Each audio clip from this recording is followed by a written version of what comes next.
그를 붙잡으시며라는 제목으로 말씀 함께 살펴보겠습니다. 오늘 본문이 시작되는 22절을 보시면요, 예수님이 즉시라는 표현과 또 재촉하사라는 표현을 사용해서 아주 급박하게 현재 계신 곳에서 제자들을 이동시키려 하시는 그 모습을 볼 수 있습니다. 앞에 무슨 일이 있었는가 보니까 오병이어 사건이 그 전에 일어났던 사건임을 보게 됩니다. 마태복음에서는 정확한 이유에 대해서 밝히고 있지 않은데 요한복음 6장 15절에서 기록하고 있는 오병이어 사건을 보시면 무리들이 예수님을 억지로 붙들어서 임금으로 삼으려 했기 때문임을 알 수 있습니다. 당시 로마의 식민지 상태에서 백성들은 먹을 것이 충분하지 못한 상황이었습니다. 그런데 예수라는 청년이 나타나서 도시락 하나를 가지고 남자만 5천 명을 먹이는 놀라운 기적을 행하는 것을 보여주죠. 그래서 이 예수라는 청년이 하나님의 아들인지 선지자인지 뛰어난 선생인지 이런 것은 아무런 상관이 없이 적어도 이 사람을 우리의 왕으로 세우면 우리가 적어도 배고프지는 않겠다라는 생각에서 억지로 예수님을 왕으로 세우고자 합니다. 이게 바로 예수님께서 제자들을 급하게 이동시키신 이유입니다. 혹 제자들이 이러한 무리들의 정치적 선동에 휘말리지 않도록, 또 내 스승이 혹시나 왕이 된다면 나도 한 자리 차지할 수 있겠는데 하는 그러한 욕망의 마음이 들지 않도록 그 제자들의 마음을 지키도록 하기 위해서 급하게 이동시킨 거죠. 근데 예수님은 제자들과 같이 이동하지는 않으시고요, 제자들이 먼저 건너편으로 가게 하십니다. 자, 갈릴리 호수지도 한번 같이 볼까요? 오병이어 사건이 일어났던 곳이 벳세다 근처입니다. 제일 위에 빨간색 보이시죠? 그래서 제자들이 배를 타고 출발한 곳은 벳세다라고 할 수 있고요. 34절을 보시면 도착지가 게네사렛이라고 합니다. 빨간색으로 저기 제일 밑에 표시된 부분입니다.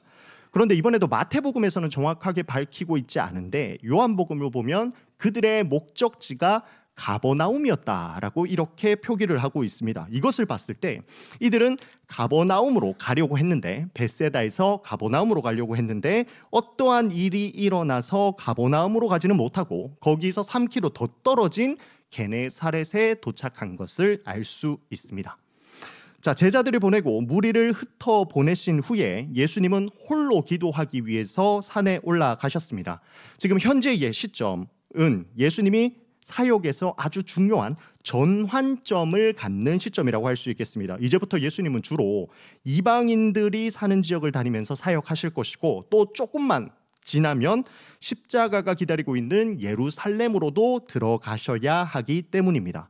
그래서 예수님은 삶의 가장 결정적인 이 순간에 조용히 하나님을 독대하고자 제자들을 먼저 보내고 홀로 그렇게 기도하셨습니다.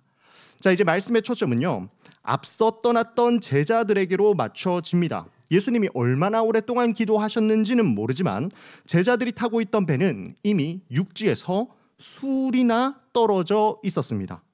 요한복음에서는 조금 더 구체적으로 이 거리에 대해서 표기를 해주는데 한글 번역을 보시면 십여리라고 표현합니다. 십리라고 하면 오늘날 단위로는 어느 정도죠? 4km입니다. 맞습니다. 그래서 원어를 제가 좀 찾아보니까 원어가 설마 리로 표현하지는 않을 거니까 찾아보니까 20스타디온이라고 표현하고 있습니다. 스타디온이 200m가 조금 안 되거든요. 그러니까 곱하기 하면요, 대략 4km 정도가 됩니다. 그래서 한글 번역은 재미있게도 당시 사람들이 잘 이해할 수 있는 단위로 그렇게 번역을 했고요. 오늘날로 치면 4km 정도 육지에서 떨어진 상태다라는 것을 알 수 있습니다.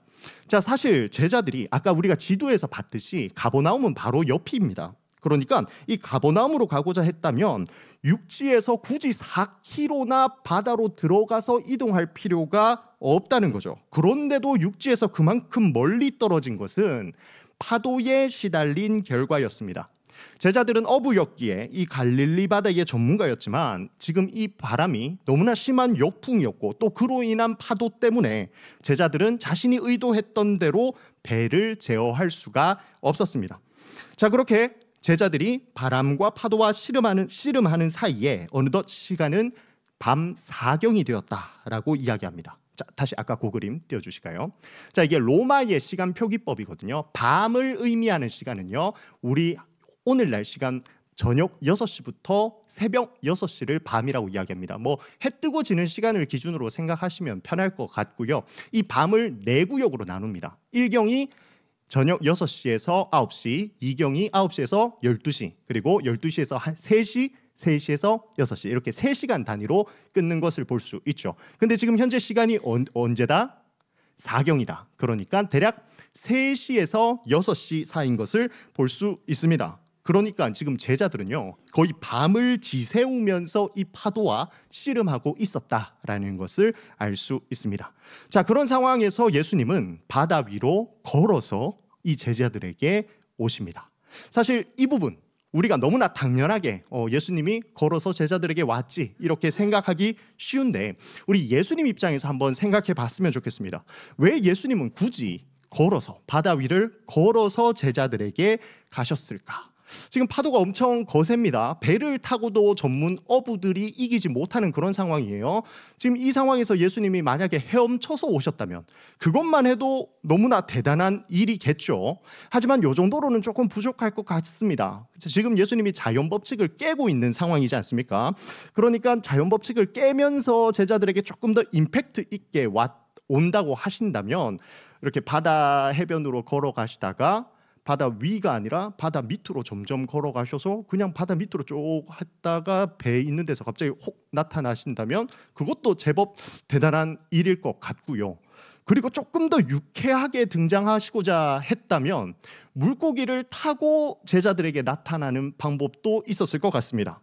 자, 그리고 조금 더 쉬운 방법을 택한다면 사실은 하늘을 날아서 그냥 제자들에게 가는 방법도 있었을 것이고 가장 간단한 방법 그리고 가장 놀라운 방법 이렇게 뿅 해서 해안가에 있다가 그냥 배로 순간이동하시면 제일 쉽고 제일 확실하고 제일 놀라운 방법으로 그렇게 제자들에게 접근할 수 있었을 겁니다. 그러나 예수님은 분명한 의도가 있으셔서 일부러 바다를 걸어서 오십니다. 자, 구약 말씀 3가지 제가 준비해 봤는데요. 욥기 9장 8절을 보시면요. 그가 홀로 하늘을 펴시며 바다 물결을 밟으시며 이렇게 되어 있고요. 여기서 말하는 그는요 창조주 하나님을 지칭합니다. 두 번째 하박국 3장 15절을 보시면 주께서 말을 타시고 바다 곧 큰 물의 파도를 밟으셨나이다. 자, 그리고 시편 77편 19절 말씀 주의 길이 바다에 있었고 주의 곧은 길이 큰 물에 있었으나 주의 발자취를 알 수 없었나이다. 하나님의 길은 바다에 물에 있었다. 그런데 인간은 그것을 알지 못한다. 이렇게 이야기하고 있죠. 그러니까 구약에서 창조주 하나님의 모습이 물 위를 걸으시는 것으로 묘사되는 것들이 있다는 겁니다. 그래서 예수님은 이 물 위를 걸으심으로써 예수님의 정체가 바로 하나님이라는 사실을 제자들에게 그리고 이 마태복음을 읽고 있는 독자들에게 드러내시려고 이렇게 바다 위를 걸었다라는 것을 알 수 있죠. 자, 그러나 제자들은 물 위를 걸어오시는 예수님을 보면서 이분이 하나님이라는 사실을 깨닫지 못합니다. 오히려 바다 위를 걸어오시는 모습을 보면서 무서워하고 유령이다 이렇게 소리 지르죠. 어찌 보면 사실은 당연한 반응일지도 모르겠습니다. 지금 밤새도록 파도랑 씨름하면서 온몸은 다 젖고 춥고 지친 상태겠죠. 그런데 멀리서 사람 같은 어떤 현상이 바다 위로 다가오면 뭐 오늘같이 조명이 좋은 것도 아니고 깜깜한 바다였을 텐데 누구나 귀신으로 생각했을 겁니다. 또 특별히 이 유대인들은요 바다가 악한 영들의 거처라고 생각했어요. 바다에 악한 영들이 모여 산다고 생각을 했습니다. 그러니까 여기서 유령이 나타나는 것은 그들의 인식 속에 문화 속에서 그렇게 이상하지는 않은, 그러니까 자연스럽게 유령이라고 생각할 수밖에 없는 상황이었다는 거죠. 자, 예수님은 이처럼 환경에 의해서 자연에 의해서 고군분투하며 두려워하고 있는 제자들, 그리고 귀신을 보며 두려워하고 있는 제자들에게 즉시 격려하시며 자신의 정체를 밝히십니다. 27절 말씀 어떻게 격려하시나요? 안심하라, 나니 두려워하지 말라. 자, 사실 스승된 입장에서는 지금 제자들이 자기가 누군지도 못 알아보기 때문에 좀 못마땅하실 수도 있습니다. 그러나 예수님은 나무라지 않으시고 극도로 두려워하고 있는 이 제자들의 상태를 보듬어 주시는데 초점을 맞추고 계십니다. 자, 여기서 우리가 봐야 될, 초점을 맞춰야 될 표현은 두 가지입니다. 첫 번째는 나니라는 이 표현입니다. 이것은요, 예수님의 하나님 되심을 아주 정확하게 확인시켜주는 표현입니다. 헬라어로 보시면 에고 에이미라는 표현인데, 한글 문법에서는 사실 이 표현을 정확하게 번역할 수가 없어요. 이게 문법적으로도 조금은 모순적이기도 하고 한글 문법으로는 담을 수가 없죠. 그래서 이 문법적인 한계 때문에 나니, 나다라고 밖에 번역할 수가 없습니다. 이 문법적으로 디테일하게 설명하면 또 그만한 은혜가 있겠지만, 또 어려운 거 다루면 좀 힘드니까 그 부분은 디테일한 건 넘어가도록 하고, 다만 우리가 알 수 있는 부분은 예수님이 지금 여기서 나니, 나다라고 선언하시는 것과 구약에서 하나님이 스스로에 대해서 표현하시는 그것이 아주 유사한, 거의 같은 표현으로 표현되는 것이 있는데, 바로 출애굽기 3장 14절 나는 스스로 있는 자니라, 이 표현과 지금 같은 표현입니다. 번역에서는 차이가 있지만, 그러니까 모세에게 하나님이 나는 이러한 존재야 라면서 드러냈던 그 표현이라는 거죠. 그리고 이 표현은요, 성경에서 하나님이 자신을 드러낼 때만 사용되는 표현입니다. 사람에게는 적용되지 않고 사람은 쓸 수 없는 표현이죠. 자, 그러니까 예수님이 지금은 나다, 내가 나다, 혹은 나는 스스로 있는 자다 라는 이렇게 이야기를 하시는 것을 통해서 무엇을 알 수 있습니까? 아, 예수님은 하나님이시구나 하는 사실을 알 수 있죠. 또 두려워하지 말라라고 이야기하시는데요, 이 표현은 하나님이 인간과 직면하셨을 때 인간이 엄청나게 두려워하는 반응으로 나타납니다. 특별히 아브라함이 그랬고요, 기드온이 그랬고요, 다니엘이 그랬습니다. 그때 하나님께서 사용하시는 전형적인 하나님됨을 나타내는 표현이 바로 이 두려워하지 말라입니다. 그러니까 지금 예수님은 여기에서 나다라는 이 에고 에이미라는 표현과 두려워하지 말라라는 표현을 사용하셔서 또다시 예수님이 자기가 하나님이라는 사실을 직접적 그리고 간접적으로 제자들에게 드러내고 계시는 부분이라는 거죠. 자, 이렇게 예수님이 격려를 해주셨는데 제자들이 어떻게 되었는지에 대해서는 잠시 보류하고요, 본문은 아주 독특하게도 베드로의 이야기를 소개해주고 있습니다. 이때 베드로가 예수님께 특별한 요청을 하죠. 자, 마태복음 14장 28절 말씀 우리 함께 읽을까요? 시작. 베드로가 대답하여 이르되 주여, 만일 주님이시거든 나를 명하사.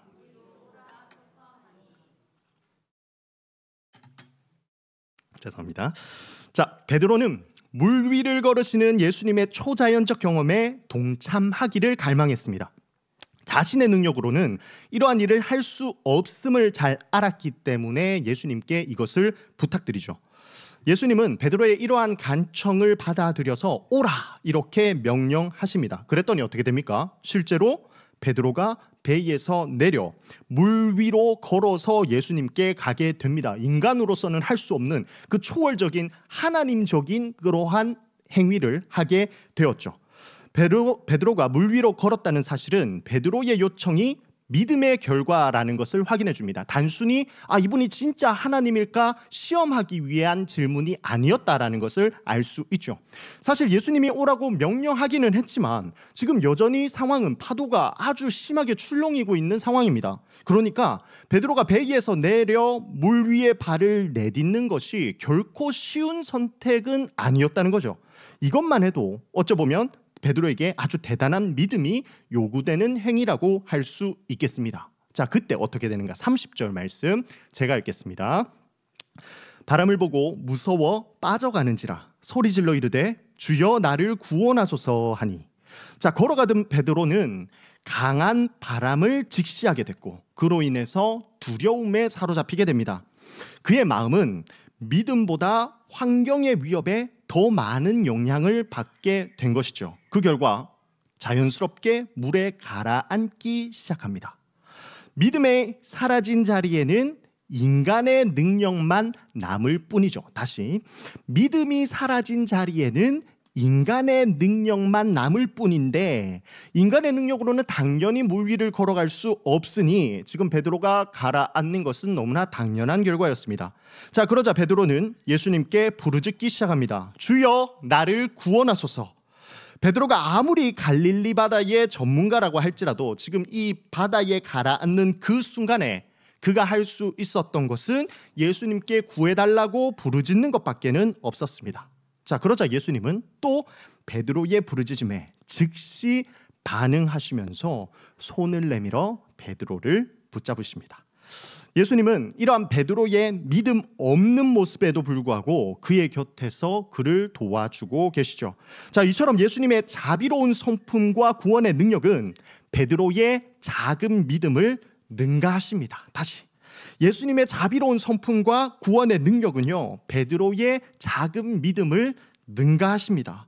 그리고 베드로의 손을 붙잡으면서 말씀하시죠. 믿음이 작은 자여, 왜 의심하였느냐. 자, 여기서 믿음이 작은이라는 표현은요, 믿음을 가지기는 하지만 믿음이 없는 자처럼 행동하는 제자들에게 주로 적용되었던 표현입니다. 따라서 이 작은 믿음은 예수님을 아예 배척하거나 거절하는 불신앙과는 구별되는데, 그 믿음이 실제 삶에 영향력을 발휘하지 못하는 상태를 지칭하는 게 이 작은 믿음이라는 표현이죠. 오늘 본문에서 베드로의 모습이 딱 그러했습니다.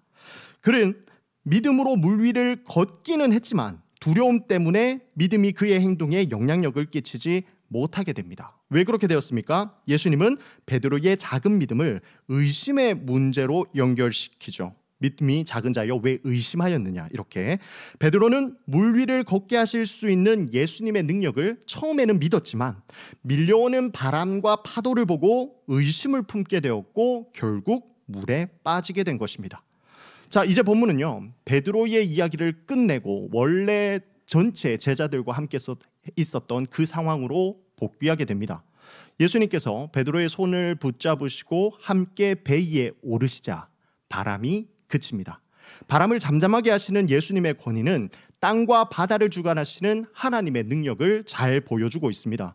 물 위를 걸어서 나타나신 예수님이 베드로를 건져주시고 바람까지 그치게 하셨죠. 이 모든 것을 본 제자들은 예수님께 절하며 고백합니다. 진실로 하나님의 아들이십니다. 자, 사실 마태복음 8장에서 이미 이 사건과 유사한 사건이 일어났었습니다. 예수님과 제자들이 함께 배에 탔는데 바다에 큰 놀이 일어나서 물결에 배가 덮이게 되었습니다. 그 상황에서 예수님은 주무시고 계셨고요. 제자들은 예수님을 깨우며 구원해달라, 우리가 죽게 생겼습니다 하면서 걱정하죠. 자, 그랬더니 예수님이 어찌하여 무서워하느냐, 믿음이 작은 자들아, 이렇게 이야기하시면서 바람과 바다를 꾸짖으사 잔잔하게 됩니다. 자, 그때 드러나는 제자들의 반응은요, 오늘 본문에서 제자들이 보여줬던 반응과는 다릅니다. 8장 27절 말씀 제가 읽겠습니다. 그 사람들이 놀랍게 여겨 이르되 이가 어떠한 사람이기에 바람과 바다도 순종하는가 하더라. 자, 그러니까 이전에는 8장에서는 이 사람이 도대체 어떤 사람이기에 이런 일까지 할 수 있냐 하면서 예수님에 대한 정체를 몰랐습니다. 그냥 호기심 갖고 궁금해하는 정도로 끝났다면, 이제 오늘 본문에서는 이런 일을 할 수 있는 것을 보니까 이분은 하나님의 아들이구나, 그렇게 고백하더라는 거죠. 그렇게 같은 기적을 좀 더 놀라운 방식으로 2번 경험한 제자들은 처음보다 더 성장된 반응을 보여주고 있습니다. 그렇게 제자들은 이제 예수님이 하나님이라는 사실, 하나님의 아들이라는 그 사실을 점차적으로 깨닫게 되었죠. 물론 아직 그 하나님에 대한 인식의 절정에 다다른 것은 아닙니다. 그것은 이제 16장의 베드로의 고백을 통해서 제자들이 진짜 하나님을 아는구나 하는 사실을 알 수 있는데, 이제 그전에는 몰랐다가 적어도 예수님이 하나님이라는 사실에 조금 더 가까이 왔다라는 것을 우리는 알 수 있게 되죠. 자, 오늘 본문은요, 예수님이 하나님의 아들이라는 사실을 4가지 표현을 통해 아주 직접적으로 드러내고 있습니다. 한번 정리해 볼까요? 자, 예수님은 하나님이다. 표 보여주시겠습니까? 자, 어떻게 할 수 있었다? 처음에 바다 위를 걸으심으로 구약에 쓰여 있었던 그 하나님의 모습을 다시 한번 예수님이 행하심으로 보여주셨고요. 또 나다라는 표현, 에고 에이미라는 표현을 직접 선언하심으로써 아주 직접적으로 자신의 하나님 되심을 드러내십니다. 그리고 간접적으로는 두려워하지 말라라는 표현을 사용하셨고, 마지막으로는 바람을 잠잠케 하시는 창조주의 능력을 보여주심으로써 드러냅니다. 그리고 마지막으로 제자들이 참으로 주님은 하나님의 아들이십니다 라고 고백함으로써 예수님이 하나님이라는 사실을 결론 내리죠. 사실 오늘날 우리들에게 또 이 수요 예배의 자리에 나오시는 우리 성도님들에게 예수님이 하나님입니다 라는 사실을 제가 선포하면 그렇게 놀랍지 않습니다. 사실 그거 다 너무나 잘 알고 믿기 때문에 지금 이 자리에 나온 거겠죠. 하지만 이 초대교회 성도들 그리고 끊임없이 삼위일체 논쟁 가운데 있었을 때 예수님은 과연 어떤 존재인가라는 논란 속에서 어떻게 보면 이 마태복음 14장 말씀은 그분이 바로 하나님이시며 하나님의 아들이다라는 것을 아주 정확하게 선포해주는 말씀이라고 할 수 있겠습니다. 자, 그런 하나님이신 하나님의 아들이신 예수님은 오늘 제자들에게 어떻게 해주십니까? 자, 3개 또 정리한 거 있습니다. 22절에서 예수께서 즉시 제자들을 재촉하사 건너편으로 가게 하시고, 그러니까 혹여 제자들이 세상의 소리에 마음이 빼앗길까 사람들을 유혹에서 떨어지게 그렇게 막아주셨죠. 그리고 27절에서 예수께서 즉시 이르시되 나 안심하라 나니 두려워하지 말라 하면서 예수님을 유령인가 착각해서 무서워했더니 본인이 그 스승임을 또 하나님 되심을 분명히 알려주시면서 안심시키십니다. 자, 그리고 31절에서 바람을 보고 무서워서 물에 빠지려고 했더니 손을 내밀어서 베드로를 붙잡아 주시는 모습도 나오죠. 예수님은 이렇게 제자들을 보호하시고 함께 하시고 구원해 주시는 분이라는 것을 분명하게 보여줍니다. 자, 그런데 이 세 구절 가운데에 동일하게 기록된 표현이 하나 있습니다. 즉시입니다. 맞습니다. 예수님은요, 제자들이 어려움이 있을 때 지체하지 않으시고 즉시 도움을 주시는 분이다라는 사실을 이 표현을 반복적으로 기록함으로써 우리에게 명확히 보여줍니다. 그만큼 제자들을 세밀히 살피시고 즉시 반응하려면 계속 지켜봐야 되지 않겠습니까? 그렇게 세밀히 살피시고 기꺼이 보호하시며 구원을 베푸시는 분이라는 거죠. 물론 여기서 이야기하는 그 즉시라는 시간적인 표현은요, 우리 인간적 차원으로 이해해서는 안 됩니다. 여기서 누군가 따져서 그러면 제자들이 파도에 들어가기 전에 예수님이 직접 구해주시면 즉시 구원해 주시면 되지 않았냐라고 하는데, 여기서 즉시는 하나님 보시기에 가장 좋은 그때 즉시 반응하시는 그 차원으로 이해하시면 그게 어려움 없이 인식하실 수 있을 것 같습니다. 그렇게 세상을 창조하시고 지금도 여전히 다스리시는 하나님 된 그분이 12 제자들뿐만 아니라 지금도 우리가 힘들고 극심한 두려움과 어려움과 위기에 직면하게 되었을 때 우리에게 다가오시고 위안을 주시며 우리의 손을 붙잡아 주시고 동행해 주시고 다양한 어려움들을 해결해 주심으로써 마침내 우리를 구원의 자리로 이끌어 주시는 분이라는 사실을 우리는 반드시 기억해야 할 것입니다. 그리고 이때 우리가 주의해야 할 것이 한 가지 있습니다. 베드로가 왜 물에 빠지기 시작했나요? 예수님에 대한 믿음의 자리가 파도로 인한 두려움으로 채워졌을 때 그는 의심하며 빠지기 시작합니다. 오늘날 우리를 위협하는 것들 세상에 너무나 많습니다. 이러한 것들에 속지 마시기 바랍니다. 하나님은요, 능히 그 두려운 것들을 이길 수 있는 분입니다. 그러한 능력을 가지신 하나님이라는 사실을 우리는 잊지 말아야 하는 거죠. 때문에 우리는 세상을 보지 말고 하나님을 바라봄으로써 그 두려움들을 이길 수 있다는 겁니다. 그런데 우리는 스스로가 너무나 연약한 자라는 사실을 너무 잘 알고 있죠. 오늘 이런 말씀 들을 때 맞아, 우리 예수님 하나님이시고 그분이 우리를 사랑하셔 하면서 그분을 의지하면 이길 수 있어 라고 아멘 하지만, 사실 현실의 문제에 맞닥뜨렸을 때 이 우리의 힘으로는 극복하기 너무나 어려운 것이어서 우리의 믿음을 지키는 것이 참 쉽지 않습니다. 그래서 그 두려운 것들과 직면했을 때 참 맥없이 패배하는 우리의 모습을 우리는 신앙생활을 하면서 수도 없이 발견했었죠. 그러한 가운데에서도 우리가 잊지 말아야 할 것이 있습니다. 바로 주님 저를 구원해 주십시오 부르짖는 태도입니다. 지금까지 하나님께서 함께 해주셨고 또 물 위를 걷게 하는 은혜까지 주셨는데 나의 연약함 때문에 빠져가는 자신을 보면서 이제는 진짜 염치 없어가지고 하나님께 부탁 못 드리겠다라고 생각하실 수 있습니다. 그래서 그냥 꼴까닥 넘어가 버리는 일이 있죠. 그럴 때에 우리는 오늘 본문을 기억해야 합니다. 베드로도요, 참 염치 없이 하나님께 살려달라고 부르짖었습니다. 그때 우리 예수님 어떻게 하셨습니까? 즉시 손을 내밀어서 베드로를 붙잡으십니다. 그게 바로 우리 하나님의 능력이며 자비로운 성품이라는 거죠. 우리 하나님의 능력과 성품을 우리는 정확하게 알아야 하나님이 우리에게 무엇을 요구하는지를 알 수 있습니다. 하나님은요, 우리가 죽어가는 것을 원하시지 않고요, 우리를 구원하기를 원하시는 분이라는 거죠. 그러니 우리가 도와달라고 요청하기를 원하시고 기다리시는 분이라는 겁니다. 그리고 우리가 그렇게 구원해 달라고 부르짖을 때 예수님은 즉시 우리를 구원해 주실 것입니다.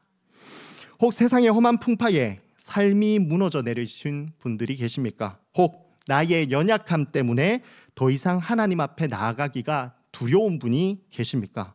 우리 하나님 즉시 힘 주시고자 기다리고 계십니다. 그러니 이 하나님과의 관계에 의지하여서 하나님께 요청하시길 바랍니다. 우리 하나님 풍성한 자비의 성품에 따라 우리가 상상할 수도 없는 놀라운 능력을 행하실 것입니다. 그러한 하나님을 발견하고 만나며 경험하시는 우리 대구 동성교회의 모든 성도님들 되시길 간절히 소망합니다. 아멘. 기도하겠습니다.